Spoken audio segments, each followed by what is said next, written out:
ذلك الكتاب لا ريب فيه هدى للمتقين۔ سورہ فاتحہ سورہ نمبر 1۔ اللہ کے نام سے جو بے انتہا مہربان رحم فرمانے والا ہے۔ تعریف اللہ ہی کے لیے ہے جو تمام کائنات کا رب ہے، نہایت مہربان اور رحم فرمانے والا ہے، روز جزا کا مالک ہے۔ ہم تیری ہی عبادت کرتے ہیں اور تجھی سے مدد مانگتے ہیں، ہمیں سیدھا راستہ دکھا، ان لوگوں کا راستہ جن پر تو نے انعام فرمایا، جو معتوب نہیں ہوئے، جو بھٹکے ہوئے نہیں ہیں۔ سورہ بقرہ سورہ نمبر 2۔ اللہ کے نام سے جو بے انتہا مہربان اور رحم فرمانے والا ہے۔ الف لام میم، یہ اللہ کی کتاب ہے، اس میں کوئی شک نہیں، ہدایت ہے ان پرہیزگار لوگوں کے لیے جو غیب پر ایمان لاتے ہیں، نماز قائم کرتے ہیں، جو رزق ہم نے ان کو دیا ہے اس میں سے خرچ کرتے ہیں۔ جو کتاب تم پر نازل کی گئی ہے یعنی قرآن، اور جو کتابیں تم سے پہلے نازل کی گئی تھی، ان سب پر ایمان لاتے ہیں اور آخرت پر یقین رکھتے ہیں، ایسے لوگ اپنے رب کی طرف سے راہ راست پر ہیں اور وہی فلاح پانے والے ہیں۔ جن لوگوں نے ان باتوں کو تسلیم کرنے سے انکار کر دیا، ان کے لیے یکساں ہے، خواہ تم انہیں خبردار کرو یا نہ کرو، بہرحال وہ ماننے والے نہیں ہیں۔ اللہ نے ان کے دلوں اور ان کے کانوں پر مہر لگا دی ہے اور ان کی آنکھوں پر پردہ پڑ گیا ہے، وہ سخت سزا کے مستحق ہیں۔ بعض لوگ ایسے بھی ہیں جو کہتے ہیں کہ ہم اللہ پر اور آخرت کے دن پر ایمان لائے ہیں، حالانکہ در حقیقت وہ مومن نہیں ہیں۔ وہ اللہ اور ایمان لانے والوں کے ساتھ دھوکہ بازی کر رہے ہیں، مگر دراصل وہ خود اپنے آپ ہی کو دھوکے میں ڈال رہے ہیں اور انہیں اس کا شعور نہیں ہے۔ ان کے دلوں میں ایک بیماری ہے جسے اللہ نے اور زیادہ بڑھا دیا، اور جو جھوٹ وہ بولتے ہیں اس کی پاداش میں ان کے لیے دردناک سزا ہے۔ جب کبھی ان سے کہا گیا کہ زمین میں فساد برپا نہ کرو تو انہوں نے یہی کہا کہ ہم تو اصلاح کرنے والے ہیں، خبردار، حقیقت میں یہی لوگ مفسد ہیں مگر انہیں شعور نہیں ہے۔ اور جب ان سے کہا گیا کہ جس طرح دوسرے لوگ ایمان لائے ہیں اسی طرح تم بھی ایمان لاؤ، تو انہوں نے یہی جواب دیا، کیا ہم بیوقوفوں کی طرح ایمان لائیں؟ خبردار، حقیقت میں تو یہ خود بیوقوف ہیں مگر یہ جانتے نہیں ہیں۔ جب یہ اہل ایمان سے ملتے ہیں تو کہتے ہیں کہ ہم ایمان لائے ہیں، اور جب علیحدگی میں اپنے شیطانوں سے ملتے ہیں تو کہتے ہیں کہ اصل میں تو ہم تمہارے ساتھ ہیں اور ان لوگوں سے محض مذاق کر رہے ہیں۔ اللہ ان سے مذاق کر رہا ہے، وہ ان کی رسی دراز کیے جاتا ہے اور یہ اپنی سرکشی میں اندھوں کی طرح بھٹکتے چلے جاتے ہیں۔ یہ وہ لوگ ہیں جنہوں نے ہدایت کے بدلے گمراہی خرید لی ہے، مگر یہ سودا ان کے لیے نفع بخش نہیں ہے اور یہ ہرگز صحیح راستے پر نہیں ہے۔ ان کی مثال ایسی ہے جیسے ایک شخص نے آگ روشن کی، اور جب اس نے سارے ماحول کو روشن کر دیا تو اللہ نے ان کا نور بصارت سلب کر لیا اور انہیں اس حال میں چھوڑ دیا کہ تاریکیوں میں انہیں کچھ نظر نہیں آتا۔ یہ بہرے ہیں، گونگے ہیں، اندھے ہیں، یہ اب نہ پلٹیں گے۔ یا پھر ان کی مثال یوں سمجھو کہ آسمان سے زور کی بارش ہو رہی ہے اور اس کے ساتھ اندھیری گھٹا اور کڑک اور چمک بھی ہے، یہ بجلی کے کڑاکے سن کر اپنی جانوں کے خوف سے کانوں میں انگلیاں ٹھونسے لیتے ہیں، اور اللہ ان منکرین حق کو ہر طرف سے گھیرے میں لیے ہوئے ہے۔ چمک سے ان کی حالت یہ ہو رہی ہے کہ گویا عنقریب بجلی ان کی بصارت اچک لے جائے گی۔ جب ذرا کچھ روشنی انہیں محسوس ہوتی ہے تو اس میں کچھ دور چل لیتے ہیں، اور جب ان پر اندھیرا چھا جاتا ہے تو کھڑے ہو جاتے ہیں۔ اللہ چاہتا تو ان کی سماعت اور بصارت بالکل ہی سلب کر لیتا، یقیناً اللہ ہر چیز پر قادر ہے۔ لوگو، بندگی اختیار کرو اپنے اس رب کی جو تمہارا اور تم سے پہلے جو لوگ ہو گزرے ہیں ان سب کا خالق ہے۔ تمہارے بچنے کی توقع اسی صورت سے ہو سکتی ہے، وہی تو ہے جس نے تمہارے لیے زمین کا فرش بچھایا، آسمان کی چھت بنائی، اوپر سے پانی برسایا اور اس کے ذریعے سے ہر طرح کی پیداوار نکال کر تمہارے لیے رزق باہم پہنچایا۔ پس جب تم یہ جانتے ہو تو دوسروں کو اللہ کا مد مقابل نہ ٹھہراؤ۔ اور اگر تمہیں اس امر میں شک ہے کہ یہ کتاب جو ہم نے اپنے بندے پر اتاری ہے یہ ہماری ہے یا نہیں، تو اس کے مانند ایک ہی صورت بنا لاؤ، اپنے سارے ہم نواؤں کو بلا لو، ایک اللہ کو چھوڑ کر باقی جس جس کی چاہو مدد لے لو، اگر تم سچے ہو تو یہ کام کر کے دکھاؤ۔ لیکن اگر تم نے ایسا نہ کیا اور یقیناً کبھی نہیں کر سکتے تو ڈرو اس آگ سے جس کا ایندھن بنیں گے انسان اور پتھر، جو مہیا کی گئی ہے منکرین حق کے لیے۔ اور اے پیغمبر، جو لوگ اس کتاب پر ایمان لے آئیں اور اس کے مطابق اپنے عمل درست کر لیں، انہیں خوشخبری دے دو کہ ان کے لیے ایسے باغ ہیں جن کے نیچے نہریں بہتی ہوں گی۔ ان باغوں کے پھل صورت میں دنیا کے پھلوں سے ملتے جلتے ہوں گے۔ جب کوئی پھل انہیں کھانے کو دیا جائے گا تو وہ کہیں گے کہ ایسے ہی پھل اس سے پہلے دنیا میں ہم کو دیے جاتے تھے۔ ان کے لیے وہاں پاکیزہ بیویاں ہوں گی اور وہ وہاں ہمیشہ رہیں گے۔ ہاں، اللہ اس سے ہرگز نہیں شرماتا کہ مچھر یا اس سے بھی حقیر تر کسی چیز کی تمثیلیں دے۔ جو لوگ حق بات کو قبول کرنے والے ہیں وہ انہی تمثیلوں کو دیکھ کر جان لیتے ہیں کہ یہ حق ہے جو ان کے رب ہی کی طرف سے آیا ہے، اور جو ماننے والے نہیں ہیں وہ انہیں سن کر کہنے لگتے ہیں کہ ایسی تمثیلوں سے اللہ کو کیا سروکار۔ اس طرح اللہ ایک ہی بات سے بہتوں کو گمراہی میں مبتلا کر دیتا ہے اور بہتوں کو راہ راست دکھا دیتا ہے، اور اس سے گمراہی میں وہ انہی کو مبتلا کرتا ہے جو فاسق ہیں۔ اللہ کے عہد کو مضبوط باندھ لینے کے بعد توڑ دیتے ہیں۔ اللہ نے جسے جوڑنے کا حکم دیا ہے اسے کاٹتے ہیں اور زمین میں فساد برپا کرتے ہیں۔ حقیقت میں یہی لوگ نقصان اٹھانے والے ہیں۔ تم اللہ کے ساتھ کفر کا رویہ کیسے اختیار کرتے ہو حالانکہ تم بے جان تھے؟ اس نے تم کو زندگی عطا کی، پھر وہی تمہاری جان سلب کرے گا، پھر وہی تمہیں دوبارہ زندگی عطا کرے گا، پھر اسی کی طرف تمہیں پلٹ کر جانا ہے۔ وہی تو ہے جس نے تمہارے لیے زمین کی ساری چیزیں پیدا کی، پھر اوپر کی طرف توجہ فرمائی اور 7 آسمان استوار کیے، اور وہ ہر چیز کا علم رکھنے والا ہے۔ پھر ذرا اس وقت کا تصور کرو جب تمہارے رب نے فرشتوں سے کہا تھا کہ میں زمین میں ایک خلیفہ بنانے والا ہوں۔ انہوں نے عرض کیا کیا آپ زمین میں کسی ایسے کو مقرر کرنے والے ہیں جو اس کے انتظام کو بگاڑ دے گا اور خون ریزیاں کرے گا؟ آپ کی حمد و ثنا کے ساتھ تسبیح اور آپ کی تقدیس تو ہم کر ہی رہے ہیں۔ فرمایا میں جانتا ہوں جو کچھ تم نہیں جانتے۔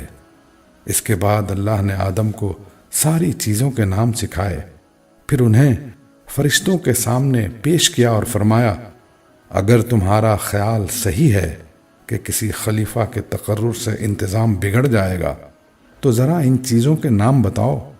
انہوں نے عرض کیا نقص سے پاک تو آپ ہی کی ذات ہے، ہم تو بس اتنا ہی علم رکھتے ہیں جتنا آپ نے ہم کو دے دیا ہے، حقیقت میں سب کچھ جاننے اور سمجھنے والا آپ کے سوا کوئی نہیں۔ پھر اللہ نے آدم سے کہا تم انہیں ان چیزوں کے نام بتاؤ۔ جب اس نے ان کو ان سب کے نام بتا دیے تو اللہ نے فرمایا میں نے تم سے کہا نہ تھا کہ میں آسمانوں اور زمین کی وہ ساری حقیقتیں جانتا ہوں جو تم سے مخفی ہیں۔ جو کچھ تم ظاہر کرتے ہو وہ بھی مجھے معلوم ہے، اور جو کچھ تم چھپاتے ہو اسے بھی میں جانتا ہوں۔ پھر جب ہم نے فرشتوں کو حکم دیا کہ آدم کے آگے جھک جاؤ تو سب جھک گئے، مگر ابلیس نے انکار کیا، وہ اپنی بڑائی کے گھمنڈ میں پڑ گیا اور نافرمانوں میں شامل ہو گیا۔ پھر ہم نے آدم سے کہا کہ تم اور تمہاری بیوی دونوں جنت میں رہو اور یہاں بفراغت جو چاہو کھاؤ، مگر اس درخت کا رخ نہ کرنا ورنہ ظالموں میں شمار ہوگے۔ آخرکار شیطان نے ان دونوں کو اس درخت کی ترغیب دے کر ہمارے حکم کی پیروی سے ہٹا دیا اور انہیں اس حالت سے نکلوا کر چھوڑا جس میں وہ تھے، ہم نے حکم دیا کہ اب تم سب یہاں سے اتر جاؤ، تم ایک دوسرے کے دشمن ہو اور تمہیں ایک خاص وقت تک زمین میں ٹھہرنا اور وہیں گزر بسر کرنا ہے۔ اس وقت آدم نے اپنے رب سے چند کلمات سیکھ کر توبہ کی، جس کو اس کے رب نے قبول کر لیا، کیونکہ وہ بڑا معاف کرنے والا اور رحم فرمانے والا ہے۔ ہم نے کہا کہ تم سب یہاں سے اتر جاؤ، پھر جو میری طرف سے کوئی ہدایت تمہارے پاس پہنچے تو جو لوگ میری اس ہدایت کی پیروی کریں گے ان کے لیے کسی خوف اور رنج کا موقع نہ ہوگا، اور جو اس کو قبول کرنے سے انکار کریں گے اور ہماری آیات کو جھٹلائیں گے وہ آگ میں جانے والے ہیں جہاں وہ ہمیشہ رہیں گے۔ اے بنی اسرائیل، ذرا خیال کرو میری اس نعمت کا جو میں نے تم کو عطا کی تھی۔ میرے ساتھ تمہارا جو عہد تھا اسے تم پورا کرو، تو میرا جو عہد تمہارے ساتھ تھا اسے میں پورا کروں، اور مجھی سے تم ڈرو، اور میں نے جو کتاب بھیجی ہے اس پر ایمان لاؤ۔ یہ اس کتاب کی تائید میں ہے جو تمہارے پاس پہلے سے موجود تھی۔ لہٰذا سب سے پہلے تم ہی اس کے منکر نہ بن جاؤ، تھوڑی قیمت پر میری آیات کو نہ بیچ ڈالو، اور میرے غضب سے بچو، باطل کا رنگ چڑھا کر حق کو مشتبہ نہ بناؤ، اور نہ جانتے بوجھتے حق کو چھپانے کی کوشش کرو۔ نماز قائم کرو، زکوٰۃ دو، اور جو لوگ میرے آگے جھک رہے ہیں ان کے ساتھ تم بھی جھک جاؤ۔ تم دوسروں کو تو نیکی کا راستہ اختیار کرنے کے لیے کہتے ہو مگر اپنے آپ کو بھول جاتے ہو، حالانکہ تم کتاب کی تلاوت کرتے ہو۔ کیا تم عقل سے بالکل ہی کام نہیں لیتے؟ صبر اور نماز سے مدد لو، بے شک نماز ایک سخت مشکل کام ہے، مگر ان فرما بردار بندوں کے لیے مشکل نہیں ہے جو سمجھتے ہیں کہ آخرکار انہیں اپنے رب سے ملنا اور اسی کی طرف پلٹ کر جانا ہے۔ اے بنی اسرائیل، یاد کرو میری اس نعمت کو جس سے میں نے تمہیں نوازا تھا، اور اس بات کو کہ میں نے تمہیں دنیا کی ساری قوموں پر فضیلت عطا کی تھی، اور ڈرو اس دن سے جب کوئی کسی کے ذرا کام نہ آئے گا، نہ کسی کی طرف سے سفارش قبول ہوگی، نہ کسی کو فدیہ لے کر چھوڑا جائے گا، اور نہ مجرموں کو کہیں سے مدد مل سکے گی۔ یاد کرو وہ وقت جب ہم نے تم کو فرعونیوں کی غلامی سے نجات بخشی، انہوں نے تمہیں سخت عذاب میں مبتلا کر رکھا تھا، تمہارے لڑکوں کو ذبح کرتے تھے اور تمہاری لڑکیوں کو زندہ رہنے دیتے تھے، اور اس حالت میں تمہارے رب کی طرف سے تمہاری بڑی آزمائش تھی۔ یاد کرو وہ وقت جب ہم نے سمندر پھاڑ کر تمہارے لیے راستہ بنایا، پھر اس میں سے تمہیں بخیریت گزروا دیا، پھر وہیں تمہاری آنکھوں کے سامنے فرعونیوں کو غرقاب کیا۔ یاد کرو جب ہم نے موسیٰ کو 40 شبانہ روز کی قرارداد پر بلایا تو اس کے پیچھے تم بچڑے کو اپنا معبود بنا بیٹھے۔ اس وقت تم نے بڑی زیادتی کی تھی، مگر اس پر بھی ہم نے تمہیں معاف کر دیا کہ شاید اب تم شکر گزار بنو۔ یاد کرو کہ ٹھیک اس وقت جب تم یہ ظلم کر رہے تھے ہم نے موسیٰ کو کتاب اور فرقان عطا کی تاکہ تم اس کے ذریعے سے سیدھا راستہ پا سکو۔ یاد کرو جب موسیٰ یہ نعمت لیے ہوئے پلٹا تو اس نے اپنی قوم سے کہا کہ لوگو، تم نے بچڑے کو معبود بنا کر اپنے اوپر سخت ظلم کیا ہے، لہٰذا تم لوگ اپنے خالق کے حضور توبہ کرو اور اپنی جانوں کو ہلاک کرو۔ اسی میں تمہارے خالق کے نزدیک تمہاری بہتری ہے۔ اس وقت تمہارے خالق نے تمہاری توبہ قبول کر لی کہ وہ بڑا معاف کرنے والا اور رحم فرمانے والا ہے۔ یاد کرو جب تم نے موسیٰ سے کہا تھا کہ ہم تمہارے کہنے کا ہرگز یقین نہ کریں گے جب تک کہ اپنی آنکھوں سے علانیہ خدا کو تم سے کلام کرتے نہ دیکھ لیں۔ اس وقت تمہارے دیکھتے دیکھتے ایک زبردست کڑکے نے تم کو آ لیا، تم بے جان ہو کر گر چکے تھے، مگر پھر ہم نے تم کو جلا اٹھایا، شاید کہ اس احسان کے بعد تم شکر گزار بن جاؤ۔ ہم نے تم پر ابر کا سایہ کیا، من و سلوہ کی غذا تمہارے لیے فراہم کی، اور تم سے کہا کہ جو پاک چیزیں ہم نے تمہیں بخشی ہیں انہیں کھاؤ، مگر تمہارے اسلاف نے جو کچھ کیا وہ ہم پر ان کا ظلم نہ تھا بلکہ انہوں نے آپ اپنے ہی اوپر ظلم کیا۔ پھر یاد کرو جب ہم نے کہا تھا کہ یہ بستی جو تمہارے سامنے ہے اس میں داخل ہو جاؤ، اس کی پیداوار جس طرح چاہو مزے سے کھاؤ، مگر بستی کے دروازے میں سجدہ ریز ہوتے ہوئے داخل ہونا اور کہتے جانا حتتن حتتن، ہم تمہاری خطاؤں سے درگزر کریں گے، اور نیکوکاروں کو مزید فضل و کرم سے نوازیں گے، مگر جو بات ان سے کہی گئی تھی ظالموں نے اسے بدل کر کچھ اور کر دیا۔ آخرکار ہم نے ظلم کرنے والوں پر آسمان سے عذاب نازل کیا، یہ سزا تھی ان نافرمانیوں کی جو وہ کر رہے تھے۔ یاد کرو جب موسیٰ نے اپنی قوم کے لیے پانی کی دعا کی تو ہم نے کہا کہ فلاں چٹان پر اپنا عصا مارو، چنانچہ اس سے 12 چشمے پھوٹ نکلے، اور ہر قبیلے نے جان لیا کہ کون سی جگہ اس کے پانی لینے کی ہے۔ اس وقت یہ ہدایت کر دی گئی تھی کہ اللہ کا دیا ہوا رزق کھاؤ پیو اور زمین میں فساد نہ پھیلاتے پھرو۔ یاد کرو جب تم نے کہا تھا کہ اے موسیٰ، ہم ایک ہی طرح کے کھانے پر صبر نہیں کر سکتے، اپنے رب سے دعا کرو کہ ہمارے لیے زمین کی پیداوار، ساگ، ترکاری، گیہوں، لہسن، پیاز، دال وغیرہ پیدا کرے۔ تو موسیٰ نے کہا، کیا ایک بہتر چیز کے بجائے تم ادنا درجے کی چیزیں لینا چاہتے ہو؟ اچھا کسی شہری آبادی میں جا رہو، جو کچھ تم مانگتے ہو وہاں مل جائے گا۔ آخرکار نوبت یہاں تک پہنچی کہ ذلت و خواری اور پستی و بدحالی ان پر مسلط ہو گئی اور وہ اللہ کے غضب میں گر گئے۔ یہ نتیجہ تھا اس کا کہ وہ اللہ کی آیات سے کفر کرنے لگے اور پیغمبروں کو ناحق قتل کرنے لگے۔ یہ نتیجہ تھا ان کی نافرمانیوں کا اور اس بات کا کہ وہ حدود شرع سے نکل جاتے تھے۔ یقین جانو کہ نبی عربی کو ماننے والے ہوں یا یہودی، عیسائی ہوں یا سابی، جو بھی اللہ اور روز آخر پر ایمان لائے گا اور نیک عمل کرے گا، اس کا اجر اس کے رب کے پاس ہے اور اس کے لیے کسی خوف اور رنج کا موقع نہیں ہے۔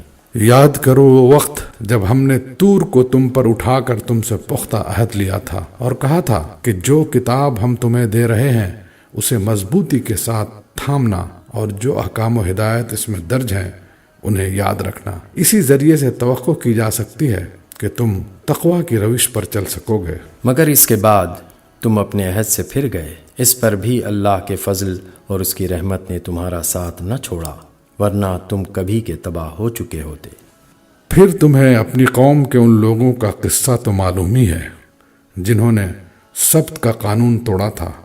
ہم نے انہیں کہہ دیا کہ بندر بن جاؤ اور اس حال میں رہو کہ ہر طرف سے تم پر دھتکار پھٹکار پڑے۔ اس طرح ہم نے ان کے انجام کو اس زمانے کے لوگوں اور بعد کے آنے والی نسلوں کے لیے عبرت اور ڈرنے والوں کے لیے نصیحت بنا کر چھوڑا۔ پھر وہ واقعہ یاد کرو جب موسیٰ نے اپنی قوم سے کہا کہ اللہ تمہیں ایک گائے ذبح کرنے کا حکم دیتا ہے۔ کہنے لگے، کیا تم ہم سے مذاق کرتے ہو؟ موسیٰ نے کہا، میں اس سے خدا کی پناہ مانگتا ہوں کہ جاہلوں کی سی باتیں کروں۔ بولے، اچھا اپنے رب سے درخواست کرو کہ وہ ہمیں اس گائے کی کچھ تفصیل بتائے۔ موسیٰ نے کہا، اللہ کا ارشاد ہے کہ وہ ایسی گائے ہونی چاہیے جو نہ بوڑھی ہو نہ بچیا بلکہ اوسط عمر کی ہو، لہٰذا جو حکم دیا جاتا ہے اس کی تعمیل کرو۔ پھر کہنے لگے، اپنے رب سے یہ اور پوچھ دو کہ اس کا رنگ کیسا ہو۔ موسیٰ نے کہا، وہ فرماتا ہے زرد رنگ کی گائے ہونی چاہیے جس کا رنگ ایسا شوخ ہو کہ دیکھنے والوں کا جی خوش ہو جائے۔ پھر بولے، اپنے رب سے صاف صاف پوچھ کر بتاؤ کیسی گائے مطلوب ہے، ہمیں اس کی تعیین میں اشتباہ ہو گیا ہے، اللہ نے چاہا تو ہم اس کا پتہ پا لیں گے۔ موسیٰ نے جواب دیا، اللہ کہتا ہے کہ وہ ایسی گائے ہے جس سے خدمت نہیں لی جاتی، نہ زمین جوتتی ہے نہ پانی کھینچتی ہے، صحیح سالم اور بے داغ ہے۔ اس پر وہ پکار اٹھے کہ ہاں اب تم نے ٹھیک پتہ بتایا ہے۔ پھر انہوں نے اسے ذبح کیا، ورنہ وہ ایسا کرتے معلوم نہ ہوتے تھے۔ اور تمہیں یاد ہے وہ واقعہ جب تم نے ایک شخص کی جان لی تھی، پھر اس کے بارے میں جھگڑنے اور ایک دوسرے پر قتل کا الزام تھوپنے لگے تھے، اور اللہ نے فیصلہ کر لیا تھا کہ جو کچھ تم چھپاتے ہو اسے کھول کر رکھ دے گا۔ اس وقت ہم نے حکم دیا کہ مقتول کی لاش کو اس کے ایک حصے سے ضرب لگاؤ۔ دیکھو، اس طرح اللہ مردوں کو زندگی بخشتا ہے اور تمہیں اپنی نشانیاں دکھاتا ہے تاکہ تم سمجھو، مگر ایسی نشانیاں دیکھنے کے بعد بھی آخرکار تمہارے دل سخت ہو گئے، پتھروں کی طرح سخت، بلکہ سختی میں کچھ ان سے بھی بڑے ہوئے، کیونکہ پتھروں میں سے تو کوئی ایسا بھی ہوتا ہے جس میں سے چشمے پھوٹ بہتے ہیں۔ کوئی پھٹتا ہے اور اس میں سے پانی نکل آتا ہے، اور کوئی خدا کے خوف سے لرز کر گر بھی پڑتا ہے۔ اللہ تمہارے کرتوتوں سے بے خبر نہیں ہے۔ اے مسلمانوں، اب کیا ان لوگوں سے تم یہ توقع رکھتے ہو کہ یہ تمہاری دعوت پر ایمان لے آئیں گے؟ حالانکہ ان میں سے ایک گروہ کا شیوا یہ رہا ہے کہ اللہ کا کلام سنا اور پھر خوب سمجھ بوجھ کر دانستہ اس میں تحریف کی۔ محمد رسول اللہ پر ایمان لانے والوں سے ملتے ہیں تو کہتے ہیں کہ ہم بھی انہیں مانتے ہیں، اور جب آپس میں ایک دوسرے سے تخلیے کی بات چیت ہوتی ہے تو کہتے ہیں کہ بیوقوف ہو گئے ہو، ان لوگوں کو وہ باتیں بتاتے ہو جو اللہ نے تم پر کھولی ہیں تاکہ تمہارے رب کے پاس تمہارے مقابلے میں انہیں حجت میں پیش کریں۔ اور کیا یہ جانتے نہیں ہیں کہ جو کچھ یہ چھپاتے ہیں اور جو کچھ ظاہر کرتے ہیں اللہ کو سب باتوں کی خبر ہے؟ ان میں ایک دوسرا گروہ امیوں کا ہے جو کتاب کا تو علم رکھتے نہیں، بس اپنی بے بنیاد امیدوں اور آرزوؤں کو لیے بیٹھے ہیں اور محض وہم و گمان پر چلے جا رہے ہیں۔ پس ہلاکت اور تباہی ہے ان لوگوں کے لیے جو اپنے ہاتھوں سے شرع کا نوشتہ لکھتے ہیں، پھر لوگوں سے کہتے ہیں کہ یہ اللہ کے پاس سے آیا ہوا ہے تاکہ اس کے معاوضے میں تھوڑا سا فائدہ حاصل کر لیں۔ ان کے ہاتھوں کا یہ لکھا بھی ان کے لیے تباہی کا سامان ہے، اور ان کی یہ کمائی بھی ان کے لیے موجب ہلاکت۔ وہ کہتے ہیں کہ دوزخ کی آگ ہمیں ہرگز چھونے والی نہیں، الا یہ کہ چند روز کی سزا مل جائے تو مل جائے۔ ان سے پوچھو، کیا تم نے اللہ سے کوئی عہد لے لیا ہے جس کی خلاف ورزی وہ نہیں کر سکتا؟ یا بات یہ ہے کہ تم اللہ کے ذمے ڈال کر ایسی باتیں کہہ دیتے ہو جن کے متعلق تمہیں علم نہیں ہے کہ اس نے ان کا ذمہ لیا ہے؟ آخر تمہیں دوزخ کی آگ کیوں نہ چھوئے گی؟ جو بھی بدی کمائے گا اور اپنی خطا کاری کے چکر میں پڑا رہے گا وہ دوزخی ہے، اور دوزخ ہی میں وہ ہمیشہ رہے گا۔ اور جو لوگ ایمان لائیں گے اور نیک عمل کریں گے وہی جنتی ہیں، اور جنت میں وہ ہمیشہ رہیں گے۔ یاد کرو، اسرائیل کی اولاد سے ہم نے پختہ عہد لیا تھا کہ اللہ کے سوا کسی کی عبادت نہ کرنا، ماں باپ کے ساتھ، رشتہ داروں کے ساتھ، یتیموں اور مسکینوں کے ساتھ نیک سلوک کرنا، لوگوں سے بھلی بات کہنا، نماز قائم کرنا اور زکوٰۃ دینا، مگر تھوڑے آدمیوں کے سوا تم سب اس عہد سے پھر گئے اور اب تک پھرے ہوئے ہو۔ پھر ذرا یاد کرو، ہم نے تم سے مضبوط عہد لیا تھا کہ آپس میں ایک دوسرے کا خون نہ بہانا اور نہ ایک دوسرے کو گھر سے بے گھر کرنا۔ تم نے اس کا اقرار کیا تھا، تم خود اس پر گواہ ہو۔ مگر آج وہی تم ہو کہ اپنے بھائی بندوں کو قتل کرتے ہو، اپنی برادری کے کچھ لوگوں کو بے خانما کر دیتے ہو، ظلم و زیادتی کے ساتھ ان کے خلاف جتھے بندیاں کرتے ہو، اور جب وہ لڑائی میں پکڑے ہوئے تمہارے پاس آتے ہیں تو ان کی رہائی کے لیے فدیے کا لین دین کرتے ہو، حالانکہ انہیں ان کے گھروں سے نکالنا ہی سرے سے تم پر حرام تھا۔ تو کیا تم کتاب کے ایک حصے پر ایمان لاتے ہو اور دوسرے حصے کے ساتھ کفر کرتے ہو؟ پھر تم میں سے جو لوگ ایسا کریں ان کی سزا اس کے سوا اور کیا ہے کہ دنیا کی زندگی میں ذلیل و خوار ہو کر رہیں گے اور آخرت میں شدید ترین عذاب کی طرف پھیر دیے جائیں۔ اللہ ان حرکات سے بے خبر نہیں ہے جو تم کر رہے ہو۔ یہ وہ لوگ ہیں جنہوں نے آخرت بیچ کر دنیا کی زندگی خرید لی ہے، لہٰذا نہ ان کی سزا میں کوئی تخفیف ہوگی اور نہ انہیں کوئی مدد پہنچ سکے گی۔ ہم نے موسیٰ کو کتاب دی، اس کے بعد پے در پے رسول بھیجے، آخر کار عیسیٰ ابن مریم کو روشن نشانیاں دے کر بھیجا اور روح پاک سے اس کی مدد کی۔ پھر یہ تمہارا کیا ڈھنگ ہے کہ جب بھی کوئی رسول تمہاری خواہشات نفس کے خلاف کوئی چیز لے کر تمہارے پاس آیا تو تم نے اس کے مقابلے میں سرکشی ہی کی، کسی کو جھٹلایا اور کسی کو قتل کر ڈالا۔ وہ کہتے ہیں ہمارے دل محفوظ ہیں۔ نہیں، اصل بات یہ ہے کہ ان کے کفر کی وجہ سے ان پر اللہ کی پھٹکار پڑی ہے، اس لیے وہ کم ہی ایمان لاتے ہیں۔ اور اب جو ایک کتاب اللہ کی طرف سے ان کے پاس آئی ہے، اس کے ساتھ ان کا کیا برتاؤ ہے، باوجود کہ وہ اس کتاب کی تصدیق کرتی ہے جو ان کے پاس پہلے سے موجود تھی، باوجود کہ اس کی آمد سے پہلے وہ خود کفار کے مقابلے میں فتح و نصرت کی دعائیں مانگا کرتے تھے۔ مگر جب وہ چیز آ گئی جسے وہ پہچان بھی گئے تو انہوں نے اسے ماننے سے انکار کر دیا۔ خدا کی لعنت ان منکرین پر کیسا برا ذریعہ ہے جس سے یہ اپنے نفس کی تسلی حاصل کرتے ہیں کہ جو ہدایت اللہ نے نازل کی ہے اس کو قبول کرنے سے صرف اس ضد کے بنا پر انکار کر رہے ہیں کہ اللہ نے اپنے فضل، وحی اور رسالت سے اپنے جس بندے کو خود چاہا نواز دیا، لہذا اب یہ غضب بالائے غضب کے مستحق ہو گئے ہیں اور ایسے کافروں کے لیے سخت ذلت آمیز سزا مقرر ہے۔ جب ان سے کہا جاتا ہے کہ جو کچھ اللہ نے نازل کیا ہے اس پر ایمان لاؤ، تو وہ کہتے ہیں ہم تو صرف اس چیز پر ایمان لاتے ہیں جو ہمارے ہاں یعنی بنی اسرائیل میں اتری ہے۔ اس دائرے کے باہر جو کچھ آیا ہے اسے ماننے سے وہ انکار کرتے ہیں، حالانکہ وہ حق ہے اور اس تعلیم کی تصدیق و تائید کر رہا ہے جو ان کے ہاں پہلے سے موجود تھی۔ اچھا، ان سے کہو اگر تم اس تعلیم ہی پر ایمان رکھنے والے ہو جو تمہارے ہاں آئی تھی تو اس سے پہلے اللہ کے ان پیغمبروں کو جو خود بنی اسرائیل میں پیدا ہوئے تھے کیوں قتل کرتے رہے؟ تمہارے پاس موسیٰ کیسی کیسی روشن نشانیوں کے ساتھ آیا، پھر بھی تم ایسے ظالم تھے کہ اس کے پیٹھ موڑتے ہی بچھڑے کو معبود بنا بیٹھے۔ پھر ذرا اس میثاق کو یاد کرو جو طور کو تمہارے اوپر اٹھا کر ہم نے تم سے لیا تھا۔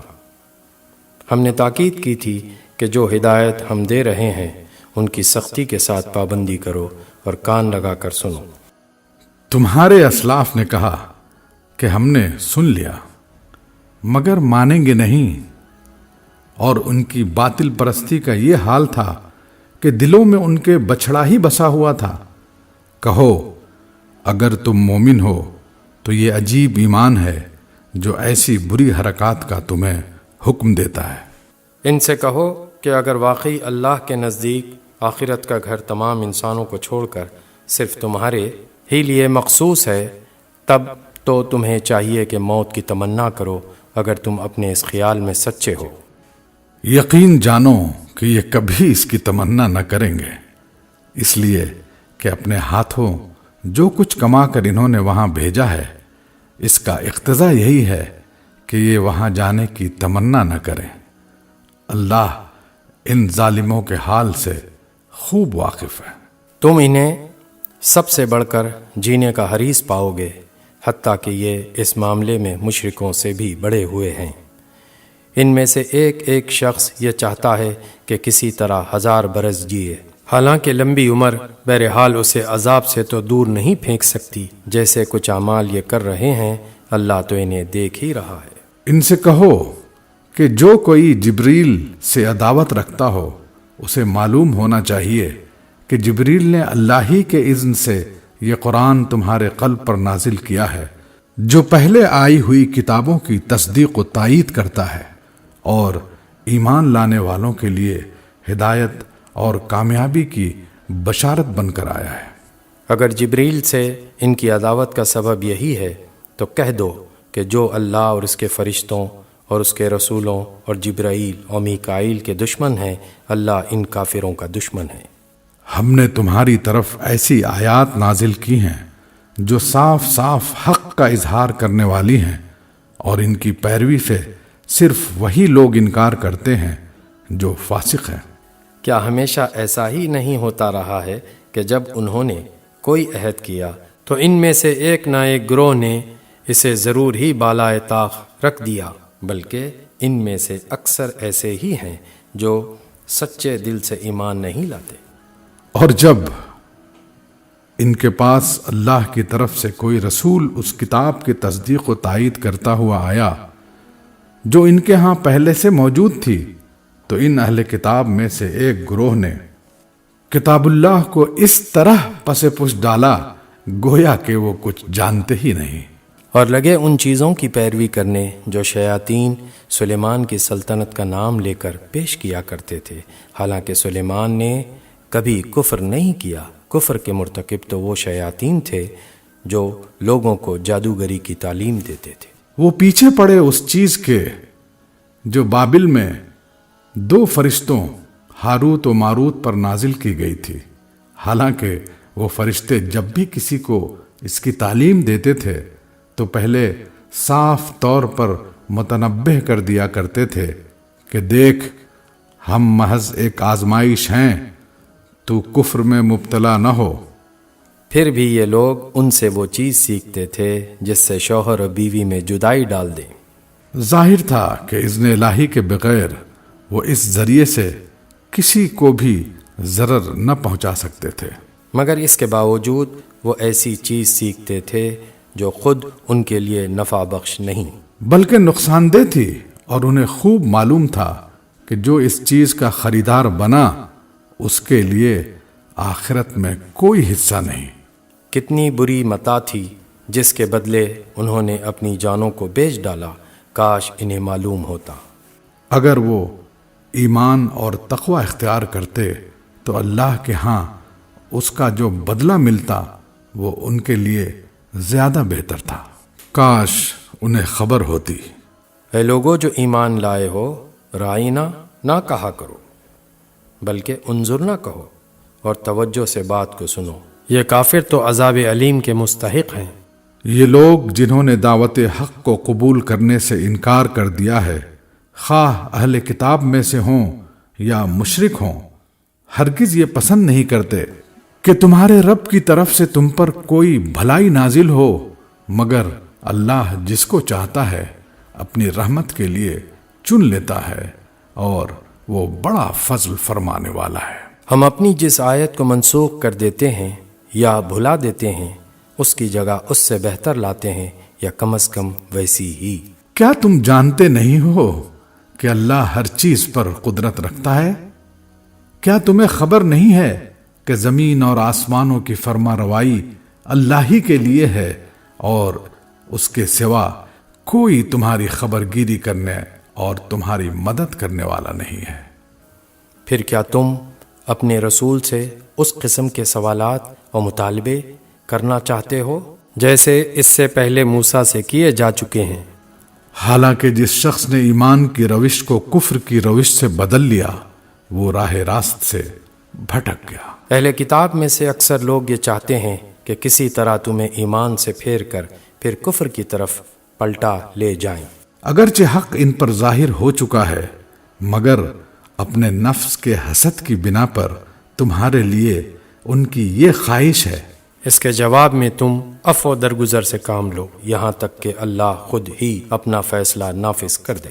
مطمئن رہو کہ اللہ تعالی ہر چیز پر قدرت رکھتا ہے۔ نماز قائم کرو اور زکوٰۃ دو، تم اپنی عاقبت کے لیے جو بھلائی کما کر آگے بھیجو گے اللہ کے ہاں اسے موجود پاؤ گے۔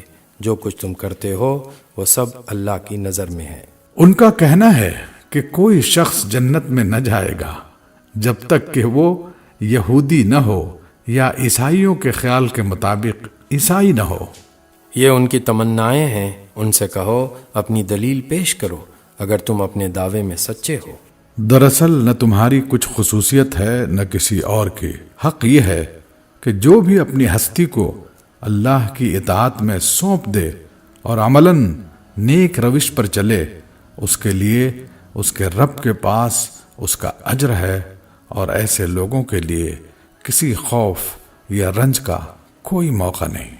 یہودی کہتے ہیں عیسائیوں کے پاس کچھ نہیں، عیسائی کہتے ہیں یہودیوں کے پاس کچھ نہیں، حالانکہ دونوں ہی کتاب پڑھتے ہیں۔ اور اسی قسم کے دعوے ان لوگوں کے بھی ہیں جن کے پاس کتاب کا علم نہیں ہے۔ یہ اختلافات جن میں یہ لوگ مبتلا ہیں، ان کا فیصلہ اللہ قیامت کے روز کر دے گا۔ اور اس شخص سے بڑھ کر ظالم کون ہوگا